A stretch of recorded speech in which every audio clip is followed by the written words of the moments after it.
join us if you're able for More Love, More Power. I will worship you with all of my heart. I will worship you with all of my mind. I will worship you with all of my strength. You are my Lord. You are my Lord.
Better coffee, isn't it? We have to wait though. Welcome to South Granville Congregational Church. I'm so glad you're here to worship with us today. I really don't have any new announcements other than the prayer meeting that's on Fridays at 12. We had 15 this past Friday, and I was so overjoyed to see that the majority of them were from this church. Amen. So that was awesome. There was maybe one person from this church, and one person from that church, and two from this church, and then we had the rest. So it was really great to see our church come out to pray. Even if you didn't come out and pray out loud, you were there praying, and that was awesome. So thank you for coming, and I hope to see more this coming Friday.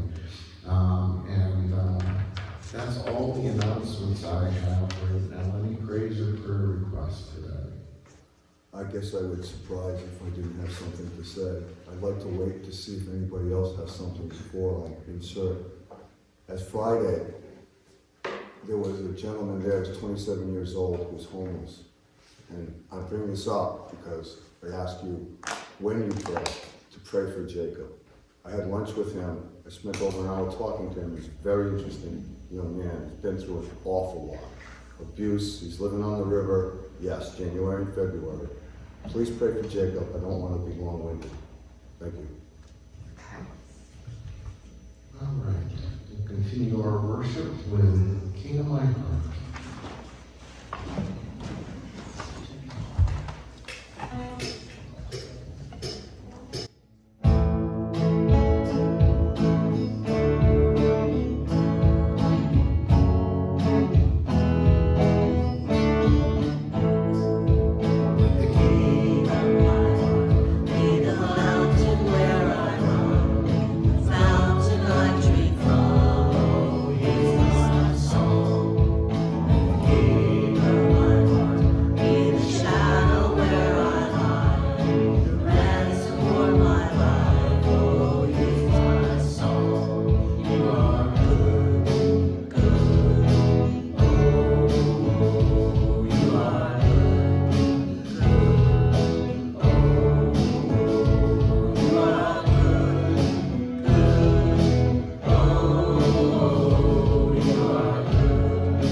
Our scripture reading this morning is from the book of Genesis, chapter 2, verses 15 to 24. Genesis 2:15 to 24. The Lord God took the man and put him in the Garden of Eden to work it and keep it. And the Lord God commanded the man, saying, You may surely eat of every tree of the garden, but of the tree of the knowledge of good and evil you shall not eat. For in the day that you eat of it, you shall surely die. Then the Lord God said, It is not good that the man should be alone. I will make him a helper fit for him. Now out of the ground the Lord God had formed every beast of the field and every bird of the heavens, and brought them to the man to see what he would call them. And whatever the man called every living creature, that was its name. The man gave names to all livestock, and to the birds of the heavens, and to every beast of the field. But for Adam there was not found a helper fit for him. So the Lord God caused a deep sleep to fall upon the man. And while he slept, took one of his ribs and closed up its place with flesh. And then the rib that the Lord God had taken from the man he made into a woman, and brought her to the man. Then the man said, This at last is bone of my bones and flesh of my flesh. She shall be called woman, because she was taken out of man. Therefore a man shall leave his father and mother, and hold fast to his wife, and they shall become one flesh. Amen. Amen. Would you stand and join us as we continue with You Are My King, amazingly.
Amazing love, I know it's true.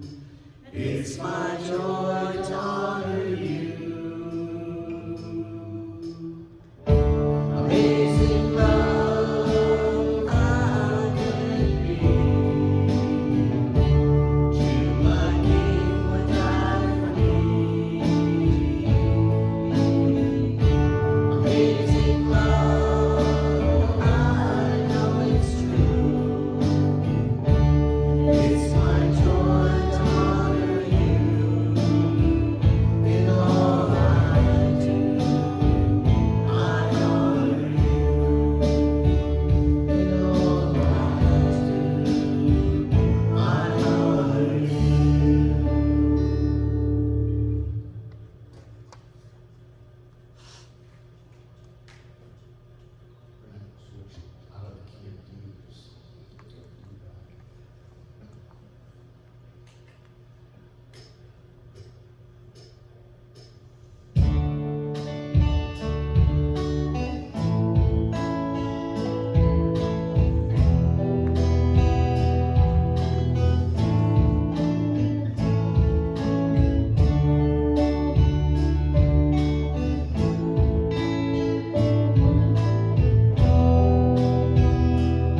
Gracious Heavenly Father, we thank you this morning for all that you are and all that you've done for us. And we bring our gifts and pray that you would dedicate them to your work of love. These gifts seem small and balanced against what Christ has given us and what you continue to give us through your Holy Spirit. In our giving, may we grow in gratitude, trust, and faithfulness. And it's in the loving name of Jesus we pray. We'll now go to the Lord in prayer. Loving Father in heaven, thank you for your deep love for each and every one of us. Thank you for sending your only Son Jesus into this world to pay the price for our sin. We understand, even in our human capacity, that there's no greater gift than someone lays down their life sacrificially. You did that for us. It's unearned and undeserved. And that's what makes your grace and your mercy so sweet, Lord. Because of this, we love you. And we give you all praise and honor and glory and worship today. As we go forward in our lives and in our walk with you, may we be imitators of Christ and show those around us the type of love that you have shown us. May we love the poor and the weak, the widow and the orphan, the neighbors and the enemies with the type of love that you have for us. Fill us with your love so that it pours into our souls, and use us as conduits for Christ's love to stream out to all those in whom we have contact. Help us to demonstrate your love, not only to those that are lovable, but also to those who lash out at us in pain or anger or disappointment or loss. May the love of Jesus be manifested in each one of us, and may the love of Jesus be distributed by grace through faith to all with whom we come across in our daily lives. Father, there are some who we love that need your healing touch today. In you all things are possible, and so we pray that you would hold their hearts within yours in a very special way. Renew their bodies and their souls. Pour out your blessings upon them. Father, you gave us life, and you also give infinite joy. Give them the strength to move forward on the paths that you've laid out for them. Guide them towards better health, whether it's physical, emotional, or spiritual.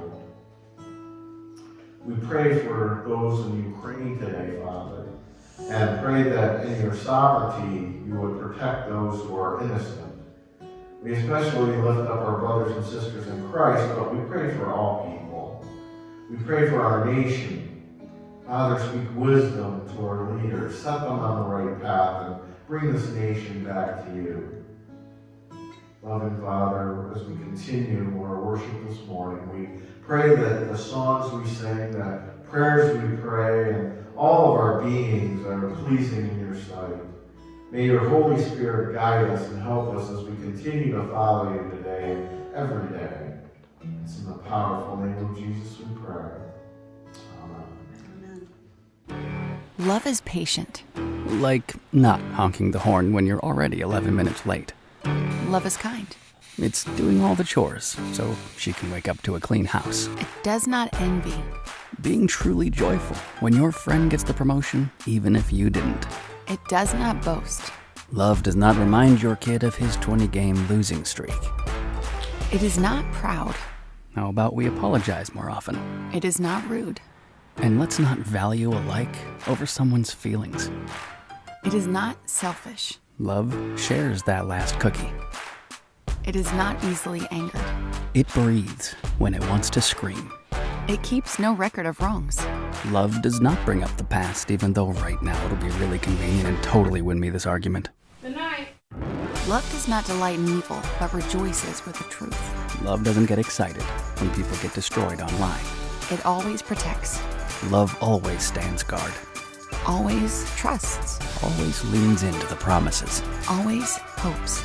Always sees what's possible. Always perseveres. Always gets up one more time. Love never fails. And it's always worth it.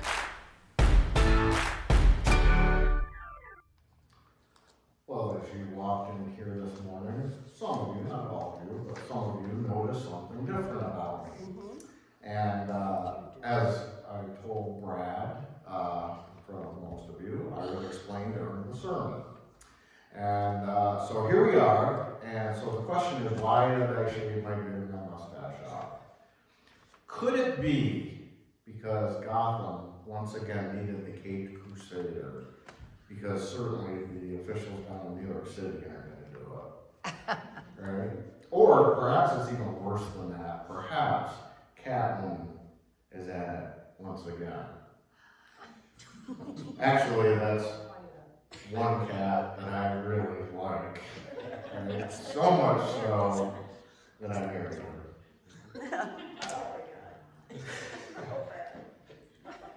In a couple of weeks, actually a week from Friday, Anna and I are going to be celebrating our 5-year anniversary. But tomorrow is Valentine's Day.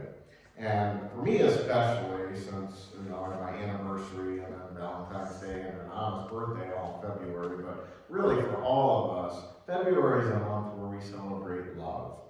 And so for the next 2 weeks, we're going to be talking about love, marriage, and relationships in this 2-part series called Some Assembly Required. And that's because, and I know many of you know this already, because you've been married for more than a year or two, okay? But marriage is work, okay? Yeah, I know, it's a shock. I'm glad you're all sitting down. It takes effort, right? It's not just all about the warm, fuzzy feeling that you get inside when you're with that special someone, which is why I require premarital counseling before I'll actually marry somebody. You have to fill out a questionnaire, you have to meet with me at least 3 times for 3 sessions, so we can talk about the truth of marriage. But before we really dig into this message today, no, I haven't answered the question yet why I shaved, okay? I will talk about that later, so you have to listen to the entire sermon. It's coming. You have to pay attention though, okay? But second, even if you've never been married or you're no longer married, this message, or you've never been married, this message is not just for those of us who are married. This message is for everyone because, it applies to all relationships, and especially relationships within the church. Because marriage here on earth is a picture of our relationship with Christ in the future. The church is the bride of Christ, and of course Christ is the bridegroom. It pertains to our relationship with God and our relationships with others. And you never know, you may know somebody who's married who is running into some difficulties and who needs some advice. You may pick up a nugget or two during this message that you'll be able to help them with. So all that being said, let's dig into this message. So first we saw in our scripture reading this morning that right at the beginning, God instituted this thing called marriage, right? And he created the universe, the earth, everything on it.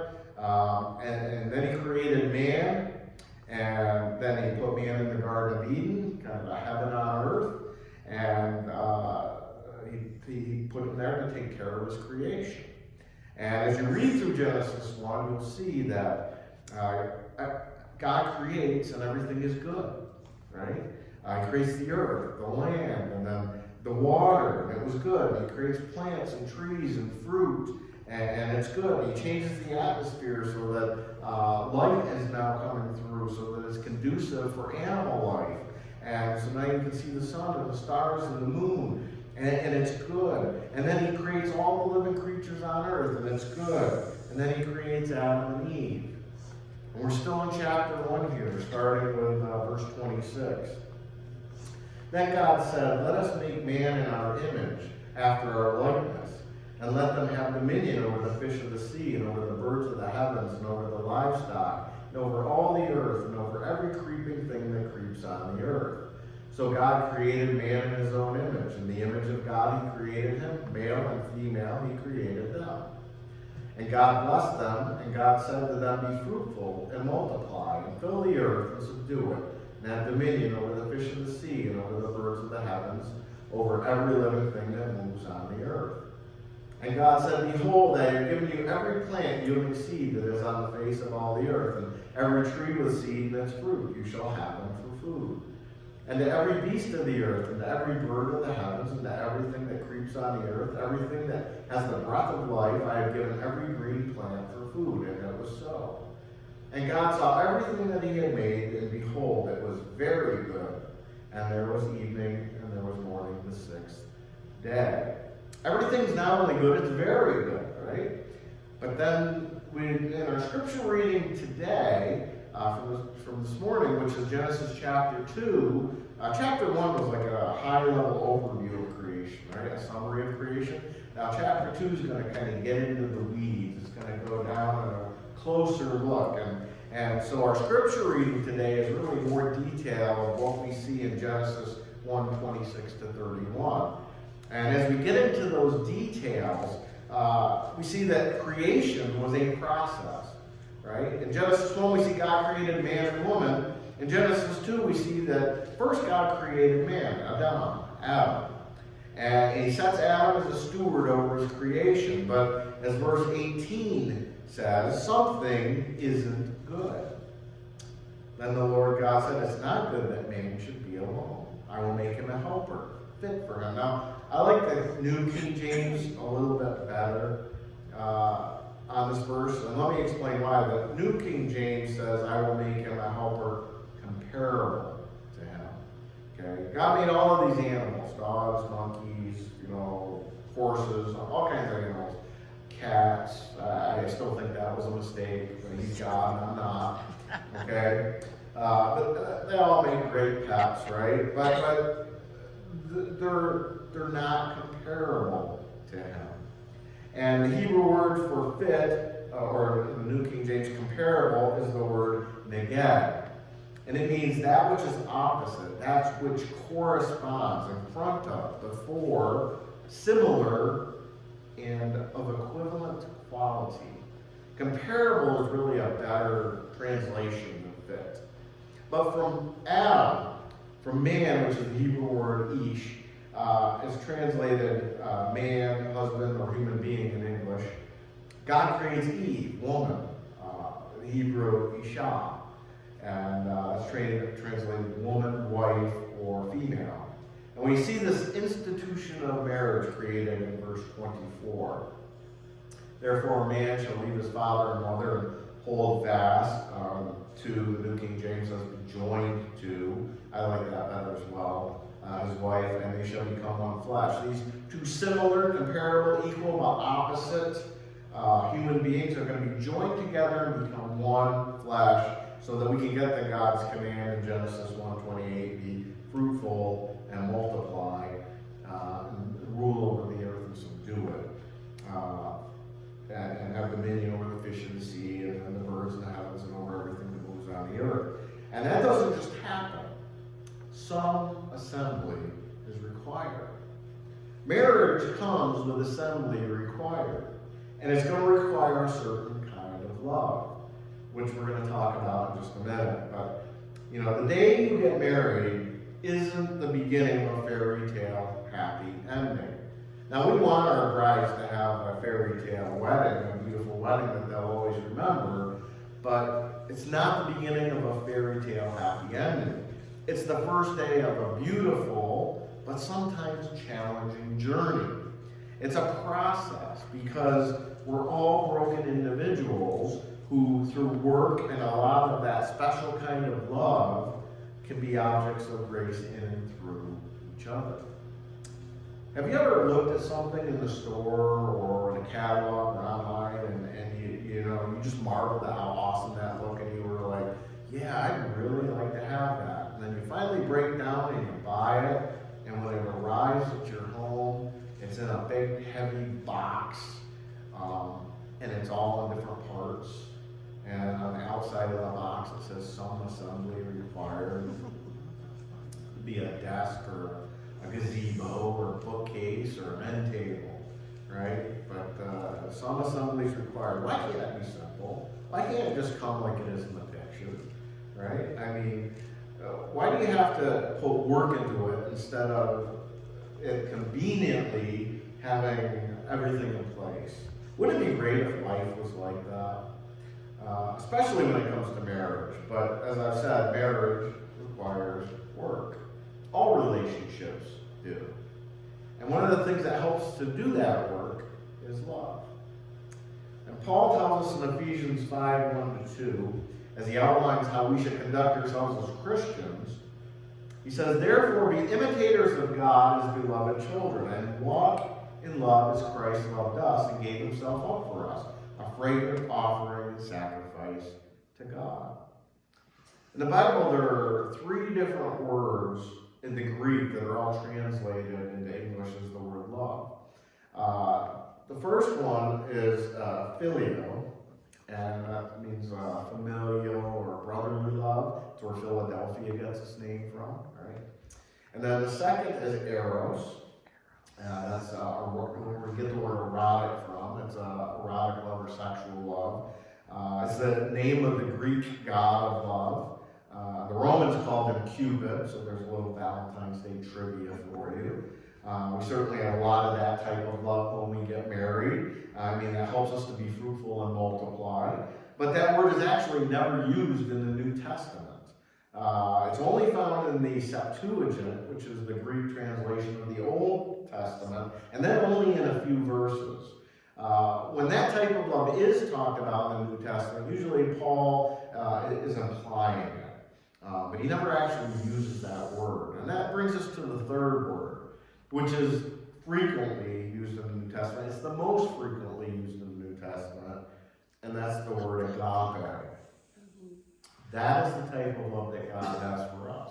That's the type of love that God wants us to have for our spouse. That's the type of love God wants us to have for each other in the church.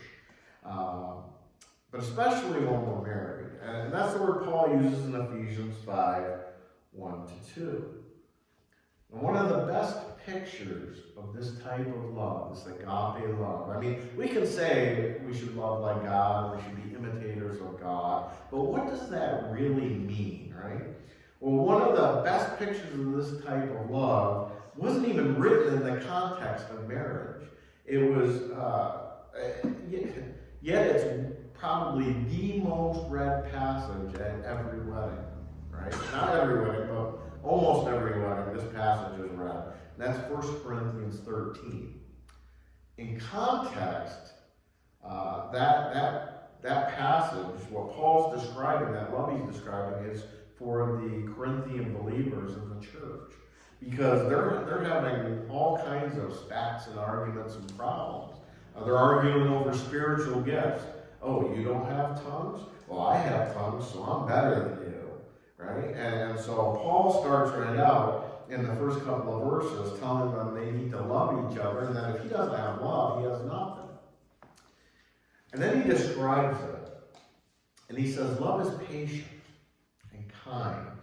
Love does not envy or boast. It is not arrogant or rude. It does not insist on its own way. It is not irritable or resentful. It does not rejoice at wrongdoing, but rejoices with the truth. Love bears all things, believes all things, hopes all things, and endures all things. Love never ends. Now, I could certainly do a sermon on each one of those attributes as Paul's described them, but I'm not going to do that, at least not this year. The video I played at the beginning of the message kind of gives you some fun examples of some of these different things. And when we get into next week's message and the specifics of the role of the husband and the wife, and we see how all of this relates to the specifics on how God wants our marriages assembled, we'll talk more about that. But I want to talk about practically how we can be patient and kind, not be arrogant or rude or insist on our own way, or be irritable or resentful, to find the truth so we can rejoice in it. When I'm doing premarital counseling, I usually ask a bunch of questions, and then we talk about the main causes of divorce. But we also talk about what are some of the most important things in a marriage or in any relationship for that matter. And one of the most important things one of the best ways to assemble your marriage in the best possible way, and this never stops, no matter how long you've been married. In fact, again, this is true of all relationships in general. One of the most important keys to a good marriage or a good relationship is communication. Right? Speaking to your spouse in love and ensuring that they understand what you are trying to communicate. And how do you do that? Well, the other person has to be doing what? Listening, right? And then that person will either understand or hopefully ask a question.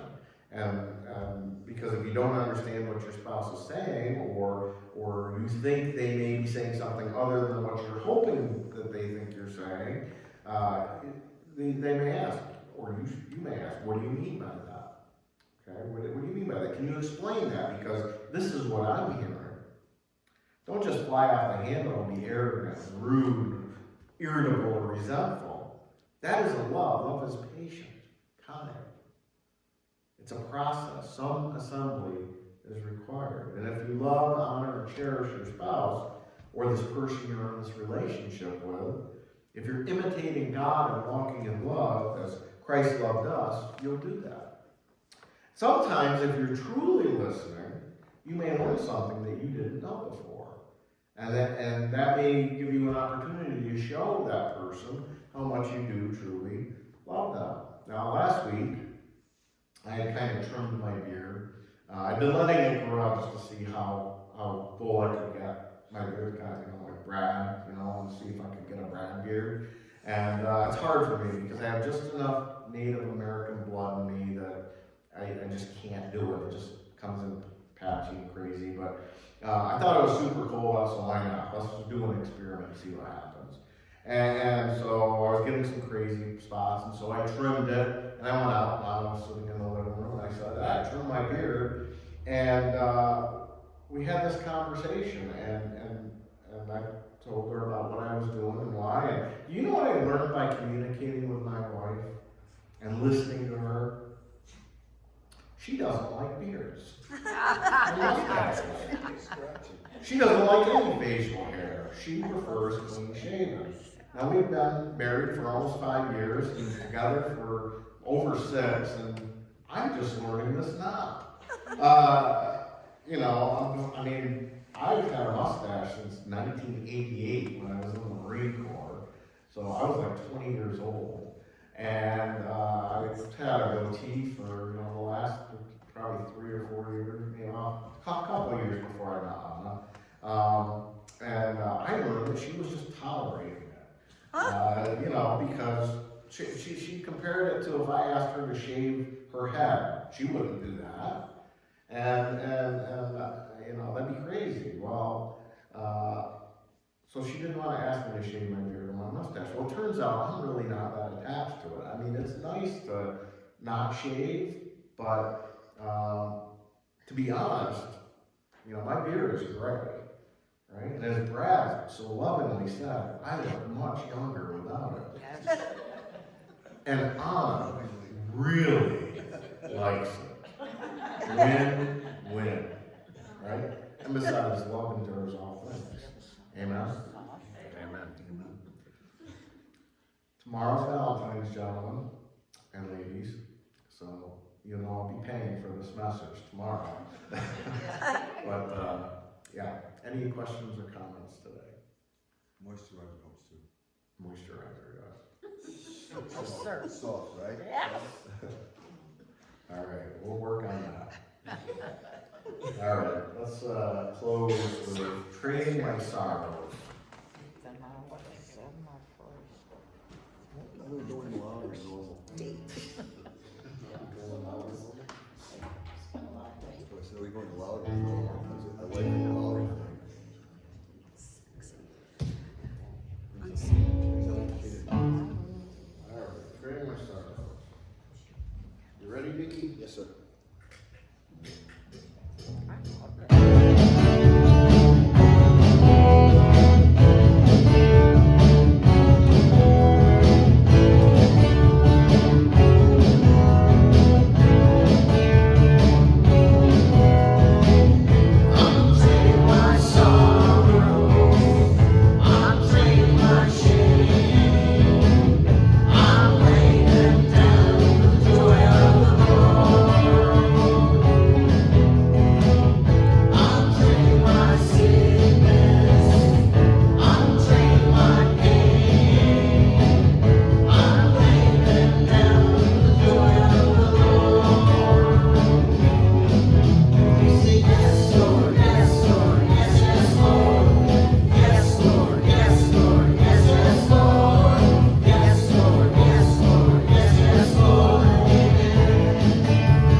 as a guy, I really like assembling things, especially if it's not too many pieces in the box or too complicated and it's something material that I can touch and feel. Assembly in marriage, communication, is a little bit more difficult because there are no instructions and the pieces are kind of scattered around and not always visible. And so that definitely takes some work. And the wonderful thing about it is if you do communicate with each other and you're honest with each other and you pray together and you love God, you can work things out. And that's exactly what God intended. In Jesus' name, As always. we pray. Amen. Amen. Very simple.